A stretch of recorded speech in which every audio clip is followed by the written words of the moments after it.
Kamusta mga kapatid? Hebrews chapter 5 verses 12. Dapat mga tagapagturo na sana kayo dahil matagal na kayo sa pananampalataya. Ngunit hanggang ngayon ay kailangan pa kayong turuan ng mga panimulang aralin tungkol sa salita ng Diyos.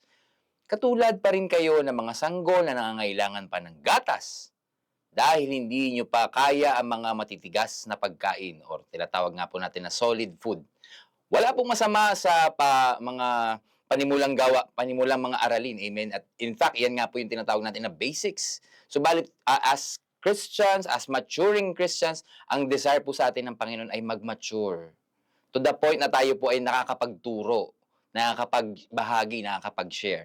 Ngayon po, pag sasabihin po natin, Pastor, paano po yun? Hindi naman po ako marunong magsalita, hindi naman po ako marunong magturo, hindi po ako marunong magbahagi ng salita ng Diyos, nahihiya ako, hindi ko kayang mag-invite, hindi ko kayang mag-reach out, hindi ko kayang mag-organize. All of these limitations or pwede nating sabihing excuses ay kung papalitan natin ng desire na nanggagaling mula sa Panginoon, hindi natin nahahadlangan yung kanyang pagkilos sa atin, magagawa po natin yung sinasabi ng salita ng Diyos. Dito po mula sa Hebrews, amen, na tayo po ay inaasahan na ng Diyos na dapat nagtuturo na tayo, amen. So number 1 po, no, sa T-U-R-O, turo, point, testify, letter T. So kapag sinasabi pong testify, katulad po ng mga tumatayo sa mga Senate hearings or sa mga pagdinig, amen?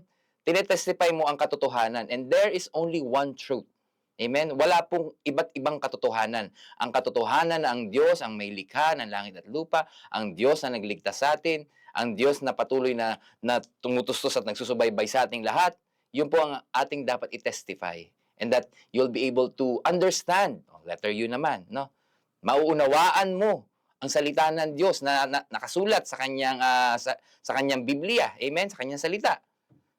And then letter R is recruit.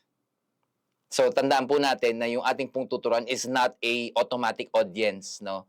You should be able to discern na darating yung oras na yung mga tao sa paligid mo, those are your mission fields. Those are the people that you can reach, that you can recruit, that you can teach. Sila yung mga taong matuturuan mo, matetestifian mo. Of course, when you do it within your environment, you do it in an orderly manner. Ibig sabihin po, maayos, organized. So, yan po yung ating acrostic for today, turo. Amen? Testify, understand, recruit, and organize or orderly. Maayos, at yan ang kalooban ng Diyos sa atin. Hindi tayo mananatiling mga sanggol or mga bata na nabubuhay lamang sa gatas at walang muwang kung ano ang mabuti at masama. Salamat po sa Panginoon sa kanyang salita ngayon. Aming Ama na sa langit, pinapupurihan ka namin, aming Diyos, Panginoong Espiritu. Salamat po, Panginoon, sa iyong pakikipag-usap sa amin, sa iyong pagbabahagi ng mga salita na amin po narinig sa araw na ito. We bless you, Lord, in the mighty name of Jesus. Amen. God bless po.